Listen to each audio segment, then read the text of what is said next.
we're here at the point of taking the bumper off, and I don't know if you watched my last video where I took the bumper off. Can't actually remember which video that was, funnily enough, but I'm not sure if I explained it. If I did, then happy days. If not, then I'm going to continue explaining this anyway. I've made a few little shortcuts to get this front end off in case something happens, and I'm quite glad that I did this. This bolt and this bolt here snapped, so there's only two holding it on up there.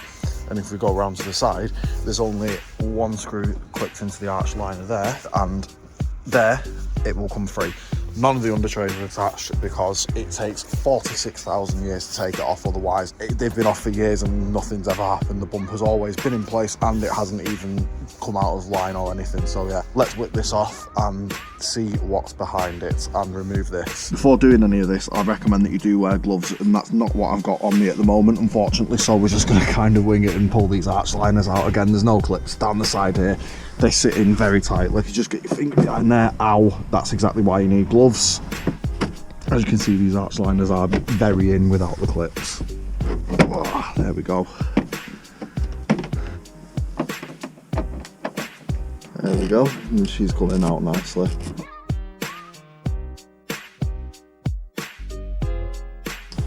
There you go, it falls out and you lose it. Probably do with replacing these at some point relatively soon. Keep that there for now. I've had way too close to the curb on this side. I cannot be bothered moving it. So again, might shred your fingers to bits, but it's alright, it's only once. There we go. Now I remember why I made these a shortcut in the first place, because they're just terrible to undo. They're so awkward. Well, it's awkward for me doing it on my driveway. Anyone that's in a workshop doing this, you'll be absolutely fine. I really, really, really wish I could do the same thing. And I can't even get my head under there because I keep headbutting the GoPro. Honestly, viewers, you have no idea what I'd do for a workshop and a ramp now. I need somewhere proper to work so we can actually reignite my passion for cars in the first place, because I feel like my passion for cars is going because of working outside in horrible conditions all the time. I can't even paint or nothing, which is the majority of the stuff I want to do is paint. Well, that's fine. Don't know why that's in there because that's off the Clio. I'm going to guess this is a 12, am I right? No, you idiot, it's a 10. Take these off. These shouldn't be too bad to get off, to be fair. Like I said, these are okay. It's just the ones under the arch there that can be awkward, and obviously if you've got any of the under tray ones attached. And if anyone is wondering, have I noticed a difference with all this stuff, sort of under trays not attached and only with it held on with 2 bolts here instead of 4? No, I've noticed absolutely nothing different. Believe me, it is no detriment to the car whatsoever.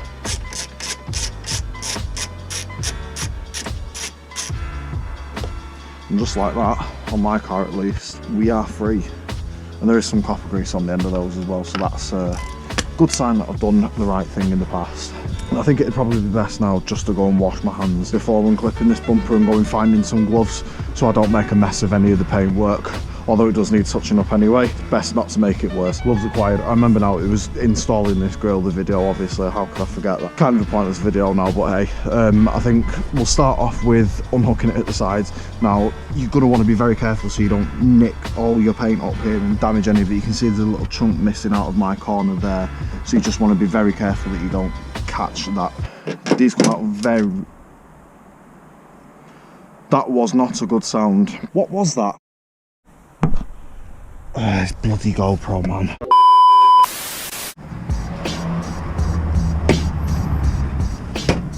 Ah, okay, that was a better sound. And I reckon now we should be good if we pop these top 2 little brackets off here. Yes, there we go. Undo that again. And as you can see there, we are off. Ah yeah, it's just the actual bumper itself on the corner of the clips. Well, whilst we're here, there's one thing I definitely need to do, and that's inspect further damage to the bumper. And the bumper looks completely savable as well, but I'm gonna end up doing this probably in the summertime. There's nothing I can do with this in this cold weather. Ooh, that's not great really, is it? I can bring it back though. Nah, I can do that in the summer. I'm happy with that. It's best of a bad situation. Now, I'll go and get the Lecky screwdriver and we will remove this grill, because I'm going to do this a quick way. We don't need to unhook all this stuff just to get to the grill. I've took most of these screws out as well because they were all rotten and horrible. Again, if you watch this D-badge grill video, then you'll understand. 1, 2 out of about 15. Again, 0 issues because they all rot away anyway. See what I mean? That was jumping already. I'm gonna have to get a decent grip on this, which I can't really do. Will this even come out normally? I have no idea. Might get some copper grease on that. It'll probably end up coming off again. I do want another debadge grill, so she'll be coming off again at some point. We are out. Well, the top of it's out. Oh God, what a mess. My poor grill. My poor grill that I spent so long searching for, and now it's completely and utterly buggered.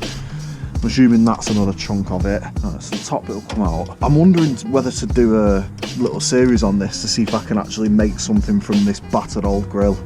I'll be very impressed if I can. If you'd like me to actually have a go at that, then do let me know, because I'll be very interested to see if something can be done with this, with fiberglass patience and breathing difficulties. Oh God, I don't know though. It's pretty buggered, this, isn't it? It's just gonna fall apart when I take this out. Some of it. At least the paint held up well. At least I did something right. But yeah, I don't know whether I'm going to be able to do this. I don't think there's any saving this, folks, actually, upon some slight further assessment. Oh, and there's more of it that's fell out. And obviously, before you undertake something like this, do make sure you've got the correct tools, because the amount of times I've been in jobs and not had the correct tools and wanted to literally tear my own hair out is quite unbelievable now. I thought it was like that. The top has actually completely come off now. Yeah, she's done. That has confirmed it. Guess you've never seen one like that before. These clips are not the nicest in the world as well.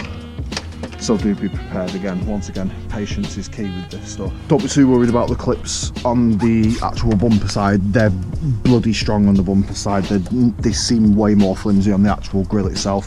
Whether that's because this is an aftermarket one or not, I could not tell you at all. However, we'll find out when we put the original one back on. And as for the original one, I didn't end up lacquering it because, as you can imagine, it's bloody freezing. No point doing a job when it's not the right conditions. There we go.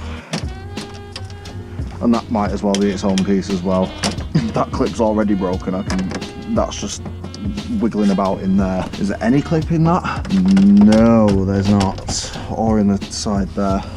And there we are, ladies and gents. A few persuasive taps, and she's come out nice. And the bumper's gone filthy anyway, it is what it is. And that's definitely is all she wrote. So I'm going to clean up here, go and get my new grill, and test fit it, I guess, because it's not been on for a while. No, I'm not absolutely 100% finished with this grill. I didn't end up lacquering it, and I've also got to go around a few little edge pieces here and there just to blend in where I've oversprayed a little bit. There's a bit on the corners, you can see it's kind of squared off a little bit, and there's some around the badging there just above my finger. And I've got to clean the magical plastic rust out of it as well, so it's not perfect, but that's fine. We can always fix it when it's on the car. It needs to go on now, because I definitely can't leave it like this, or I couldn't leave it with the other one literally hanging off. Can I fit this before the battery in my GoPro goes flat? Hopefully, because the battery in my GoPro is genuinely diabolical now. Oh, isn't that just miles better? I need a plate as well. I can't even remember if I mentioned that.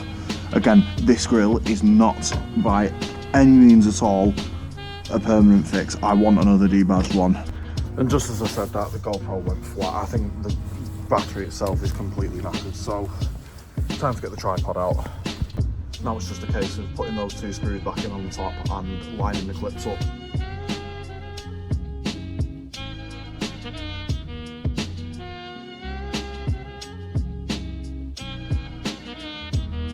So those mucky ones on the bottom there, that's what we want.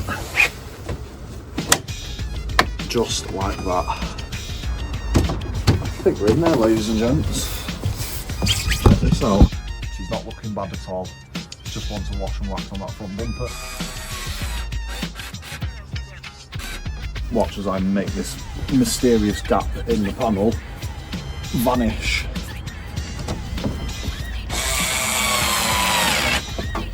Love it. Now that was actually not a difficult and successful install. Not often you get to say that. Now we're ready to just put it back on.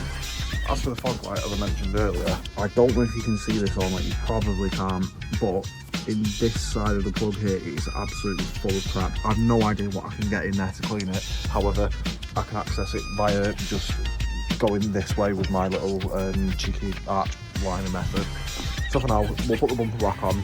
That's for another video, because I fear I may have to cut the plug end off and put a new one on if I can't get anything in there to clean it. If they even exist, who knows? I've not actually been able to find one yet. But for now, we'll get this back on, and at least she's looking like she did before. It's quite annoying, so I wanted to do this at the same time as the MOT video, but I can't because that is stopping me from obviously doing the MOT. You need all lights that are present to be fully working at the time of test, which that clearly isn't. So yeah, kind of annoying, but again, here's what it is. This is the simple part. You can easily put this and this, put it back over the middle section, and again, just be very careful not to scrape on the paint on the wheels. We look for both sides clear.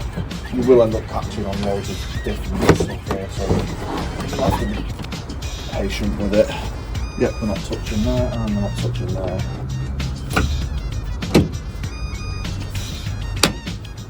Perfect. Clip these sides in very gingerly.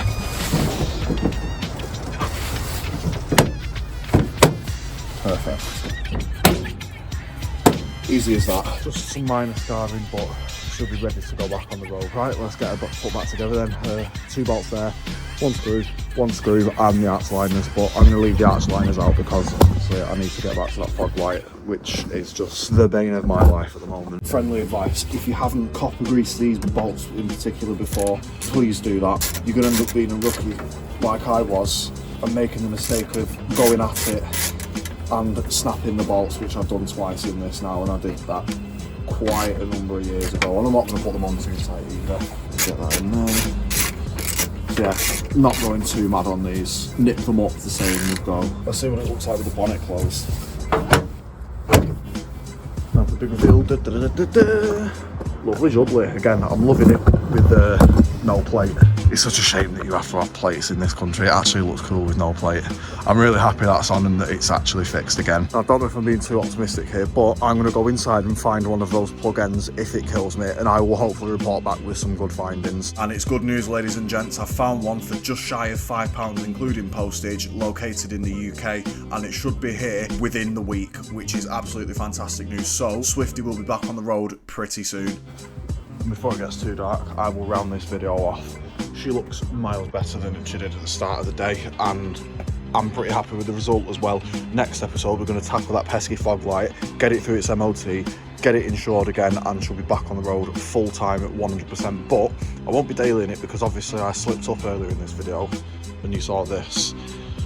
And that's what next week's video is on. If you want to find out more about this little purple French thing, then stay tuned. Thanks very much for watching. Take care of yourselves, and I'll catch you soon.